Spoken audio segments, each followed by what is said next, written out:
Je suis Isabelle Cyr, psychoéducatrice et cofondatrice de la clinique Luna de Chambly. Aujourd'hui, on tourne notre 4e capsule qui vise à aider les familles à passer au travers du confinement.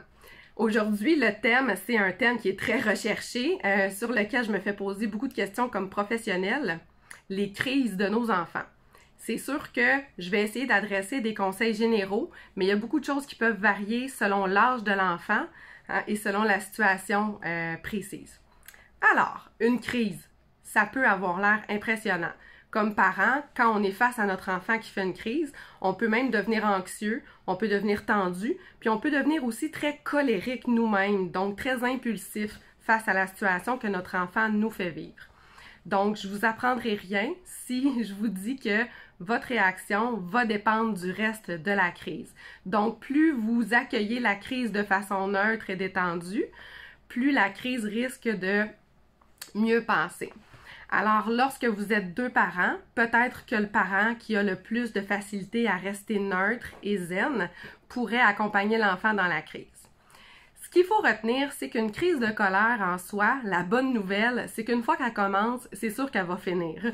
Alors, ce qu'il faut se dire quand on commence à vivre une crise avec notre enfant, c'est qu'on va atteindre un point culminant, mais par la suite, c'est obligé de descendre. Donc, quand on est face à une crise, quand ça commence, vous pouvez vous dire que c'est sûr que ça va terminer. Parce que la colère fait toujours la même trajectoire. La colère, elle a une forme de cloche.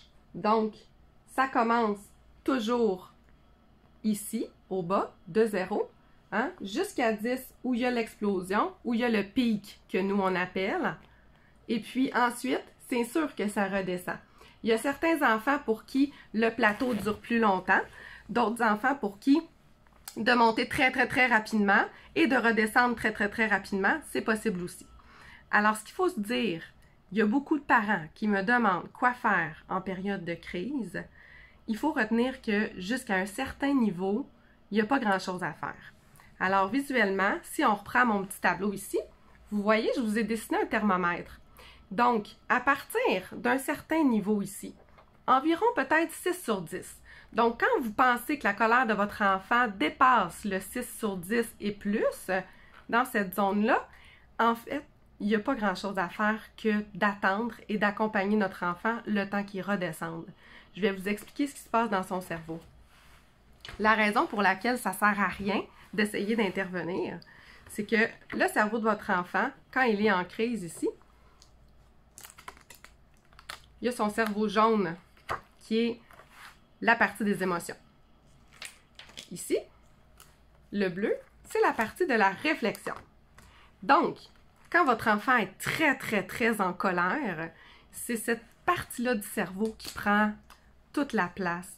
Imaginez-vous, c'est comme s'il y avait une barrière qui se faisait entre les 2 cerveaux ici, entre les 2 parties.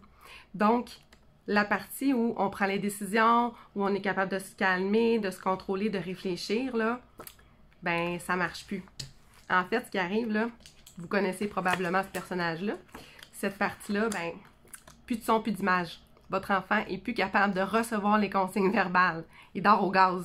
Donc, c'est vraiment cette partie-là qui prend le contrôle. Alors, tout ce qui reste à attendre, c'est la fin de la cloche de colère. Pour sécuriser votre enfant pendant la crise, vous pouvez rester pas trop loin de lui, sans nécessairement rester collé, mais vous pouvez vous assurer que votre enfant vous voit de loin. Ça va être important de rester en silence. Il y a beaucoup de parents qui ont de la difficulté avec ça. Il ne faut pas parler, il faut juste rester présent et nous-mêmes peut-être respirer, puis être le modèle de retour au calme. Ensuite, vous pouvez regarder rapidement autour de votre enfant s'il n'y a pas des objets qui pourraient servir de projectiles si votre enfant est vraiment en crise. Donc, c'est d'épurer ce qu'il y a autour de lui. Si votre enfant est capable de se déplacer encore, vous pouvez doucement le guider vers une pièce qui est plus chaleureuse et sécurisante pour pouvoir vivre sa crise tranquillement. Sinon, vous le laissez où il est et vous attendez que ça passe. Il y a des frères et sœurs, je vous dirais même la majorité, qui sont impressionnés par les crises. Alors, vous pouvez leur demander tout simplement d'aller faire autre chose en attendant que ça se calme. Puis de toute façon, ce qu'on veut pas, c'est qu'il y ait de l'huile sur le feu. Ensuite, ce que vous faites, c'est que vous attendez. Dès que vous sentez une diminution de la cadence de la crise, vous pouvez faire confiance à votre instinct, vous approcher de votre enfant, puis le prendre dans vos bras. Souvent, la fin de la crise va s'accompagner de pleurs, peut-être de tremblements, peut-être que votre enfant va suer, mais l'important, c'est d'accueillir la fin de la crise et le consoler. Toutefois, si jamais l'enfant, pendant sa crise, a frappé des choses autour de lui ou a lancé des objets, ça va être important de réparer son geste. Donc, l'enfant va devoir ramasser son bordel et va devoir s'excuser auprès des personnes qui le soient insulté ou qui l'ont blessé. L'important dans la crise, c'est d'intervenir le moins possible. Donc, vous intervenez seulement s'il y a un danger. Vous évitez de le toucher ou de le prendre, à moins que vous jugez qu'il va se faire mal gravement. Sinon, vous n'intervenez pas, vous laissez la crise diminuer, puis ensuite, vous pouvez effectivement faire le geste de réparation. Il y a certains enfants qui, pendant leur crise, ont besoin d'être pris. Ça, c'est à vous de voir, parce que c'est pas tous les enfants qui aiment être pris pendant la crise. Certains apprécient beaucoup le contact avec le parent pour se contenir dans leur corps, mais je vous dirais que c'est pas la méthode que je conseille d'emblée à tous les parents. Donc, il faut faire attention aux méthodes de contact physique ou de contention, d'accord? Puis, c'est important, à la fin, évidemment, d'expliquer à notre enfant que le déclencheur de la crise peut aussi être travaillé. Donc, peut-être que votre enfant aurait dû prendre un autre moyen pour se gérer bien avant de se fâcher. Alors, vous pouvez peut-être préparer la prochaine crise en vous donnant des solutions, puis en disant « Qu'est-ce que tu vas faire la prochaine fois que tu vis cette chose-là? Est-ce que tu pourrais, par exemple, aller dans ta chambre? Est-ce que tu pourrais prendre ton jouet préféré? Est-ce que tu pourrais aller faire des Legos, lire un livre? » Donc, tout de suite, préparer peut-être le prochain événement.